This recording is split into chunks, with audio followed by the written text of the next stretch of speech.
Du corail, des volcans et des gens qui vivent grâce à la mer. Les Fidji sont la plus grande île-nation du Pacifique Sud. Bonjour Carole, merci d'être venue, ça fait plaisir de te voir. Bonjour Derek. Tu es notre observateur ici aux Fidji. La région Pacifique est la partie du monde qui est la plus directement touchée par le changement climatique. Quelles sont les menaces? Une des menaces que nous avons observées ces dernières années est l'augmentation de la température de l'océan, ce qui implique une montée du niveau de la mer. Cela affecte directement les villages côtiers. Beaucoup d'îles pays du Pacifique se situent seulement 5 mètres au-dessus du niveau de la mer, donc cela constitue une menace directe pour nous. En plus, avec l'augmentation de la température de l'océan, il y a un phénomène d'acidification. Cette acidification conduit au blanchiment du corail et le corail meurt. Il y a alors moins de poissons disponibles dans les régions côtières. Nous descendons pour observer la situation. Bonjour Sam. Sam Tongue a vécu dans ce village toute sa vie. Les choses ont beaucoup changé depuis mon enfance. À cause du niveau de la mer, aujourd'hui les vagues montent jusque-là. Elles font disparaître la terre.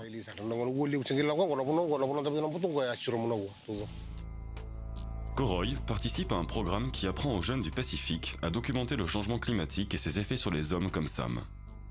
Lorsque nous avons entrepris la construction de ce mur, il était trop tard, car l'eau avait déjà englouti la terre derrière nous. Il apprend à filmer avec son smartphone. Nous sommes actuellement dans le village de Navakavu. Et nous nous promenons avec Sam, le chef du village, qui nous montre l'impact du changement climatique ici. Sam veut nous montrer ce qui arrive aux zones de pêche du village. Le corail est un écosystème qui fournit abri et nourriture aux étoiles de mer et aux poissons pêchés par les villageois.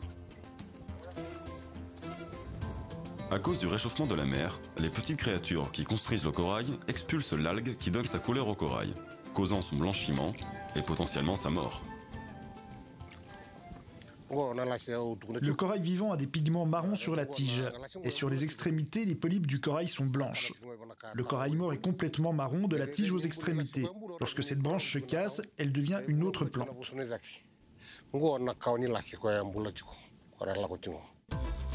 Sam explique que beaucoup de poissons présents pendant son enfance ont aujourd'hui disparu.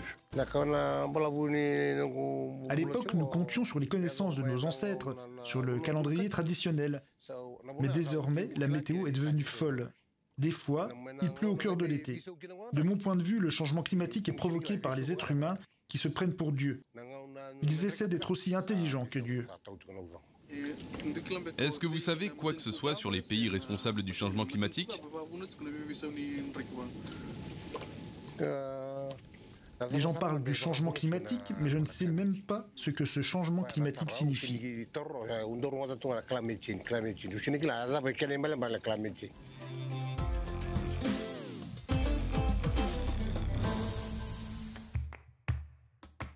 Koroy fait partie du programme Hip-Hop, qui rassemble des jeunes gens provenant de 6 nations du Pacifique. Telstar vient du Vanuatu, à 1200 km à l'ouest des Fidji. Elle a rejoint le programme pour des raisons personnelles. Nous vivons sur une des plus petites îles du Vanuatu, dans le nord. La mer nous fournit la plupart de notre alimentation. Pêcher, c'est très commun. On ramasse des crustacés et du poulpe. Oui, la pêche au poulpe, c'est connu.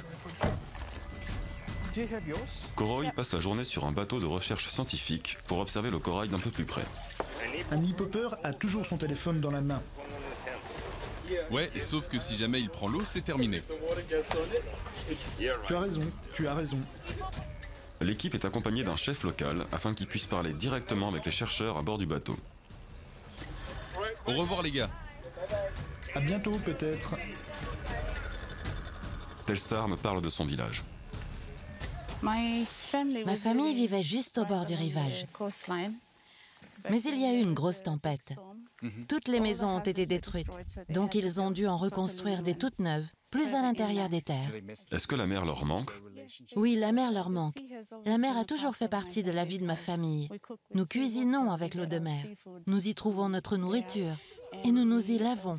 Donc elle est très importante dans notre vie. Et qu'en est-il du cimetière? Le cimetière est toujours proche de la mer. Mais mon grand-père m'a dit que ces dernières années, le niveau de l'eau est monté et qu'elle se rapproche de plus en plus du cimetière. Telstar va rencontrer une autre femme qui pourrait aussi être obligée de déménager. Bonjour Lavinia. Bonjour. Voici Telstar du Vanuatu. Lavinia a élevé 5 enfants dans cette maison. Quand elle est emménagée ici avec son mari, le jardin faisait 25 mètres de plus. Vous voyez cette ronde cocotier là? Dès que nous nous sommes mariés, nous avons commencé à planter des cocotiers pour tenter de protéger le front de mer. Combien de rangées de cocotiers? Nous avions 5 rangées de cocotiers. Et elles ont toutes disparu. Toutes. C'est quoi ces 3 choses là-bas? Ce sont nos tombes. Le cimetière. C'était un cimetière de famille et maintenant il est dans l'océan. Tout est sous l'eau. Et qui est enterré là? Nos ancêtres. Nos arrière-arrière-grands-pères. Monsieur James Dunn. Et puis son grand-père, Charles McGoon. Et son oncle, Jack Gall. Lorsque le vent souffle et que la marée est haute, le jardin de Lavinia est souvent inondé. Toute l'eau passe en dessous de la maison et vient ici. L'eau atteint le niveau de la marche. Telstar interviewe Lavinia car elle souhaite que les scientifiques qui étudient le changement climatique en sachent plus sur ceux qui en subissent les effets. Elle l'interroge à propos de ses enfants et petits-enfants. Et pour vos maisons, vous pensez que vous allez devoir déménager? J'ai récemment dit à mes enfants, je pense que nous devons partir d'ici. Nous aimerions juste rester proches de la mer et voir ce qu'il se passe. Donc vous pensez que déménager d'ici changera votre façon de vivre? Je pense, oui, car tout est gratuit ici. C'est gratuit, nous n'avons besoin de payer pour rien. Si nous voulons du poisson, nous sortons simplement en mer, nous prenons notre canne à pêche et nous attrapons du poisson. Si nous partons, ça nous coûtera de l'argent. Ici, on ne paie pas l'électricité, on ne paie pas l'eau, tout est gratuit. La mer, ça me rappelle commencer à la maison. Nous vivons très proche de la mer. Nous aimons regarder à travers la fenêtre et voir la mer et les vagues. Aller dans les terres, déménager, ça a été très dur pour nous. Je crois que préserver la nature est aussi important que préserver nos maisons. Donc si vous partez, c'est important de replanter ces arbres.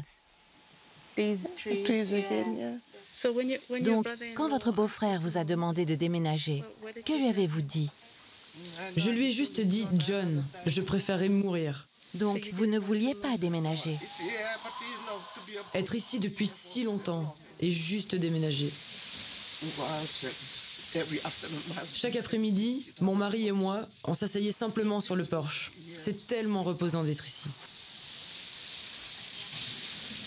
J'adore ce lieu. J'espère que vous n'aurez jamais à déménager.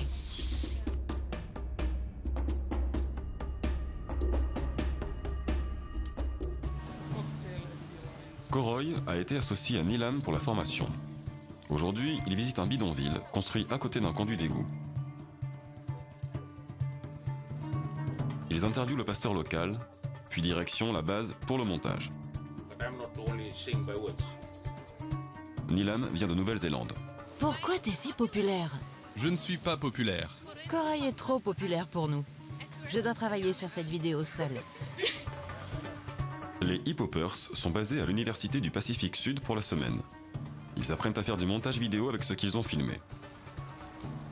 Le but du projet est d'apprendre aux jeunes les compétences dont ils ont besoin pour documenter le changement climatique et ses effets sur leur communauté, dans l'espoir que le ressenti humain puisse donner une dimension supplémentaire au travail des chercheurs. Le docteur Antoine Niert est biologiste marin et spécialiste des herbes marines. Koroy lui parle de sa visite sur le bateau de recherche. Nous avons été sur le bateau Tara lundi et voici ce que nous avons filmé. Ils vont dans le récif environ toutes les 2 heures pour collecter des échantillons du corail. Ensuite, nous sommes allés au village de Navakavu avec Sam, un des habitants. Il nous a montré cette partie du village qui a été touchée par les vagues. Quels sont les principaux problèmes dont ils se sont plaints? Il m'a dit qu'il n'avait aucune connaissance sur ce qu'est le changement climatique et sur ses causes. Mais ils en connaissent les conséquences. Vous êtes biologiste marin. Est-ce que vous prenez en compte les expériences humaines? Nous devons organiser des ateliers simples pour leur expliquer des réalités scientifiques de façon très basique. Qu'en est-il des informations transmises des villageois, de la population aux chercheurs? Existe-t-il un dispositif pour cela? Oui, bien sûr, c'est un processus bidirectionnel. Dans le passé, les scientifiques ne considéraient pas les êtres humains comme une partie de l'écosystème. Mais maintenant, nous essayons de faire comprendre que nous faisons partie de l'écosystème.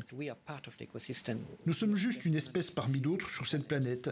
Est-ce que tous vos collègues pensent la même chose? On pourrait l'espérer, mais cela dépend de la discipline dont on parle.